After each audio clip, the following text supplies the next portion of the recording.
Vamos apresentar o homem que já veio aqui, agora está com o crachá da Globo, Denilson. Obrigado, viu, pela vinda aqui, o Denilson.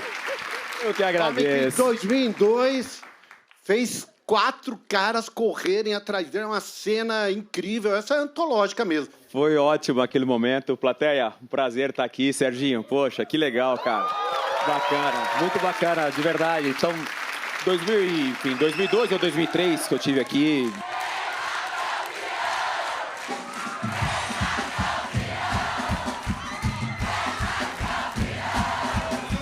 Sempre com esse carinho, com essa energia, né? Pô, Paulo, que vibração, né? Que vibe bacana. E o lance da Turquia, lá em 2002, Serginho, eu jamais imaginaria que se tornaria uma imagem marcante para a história do futebol. É isso mesmo. E fico feliz de ter sido o autor dessa jogada. É, o autor maravilhoso, jogou muito esse menino.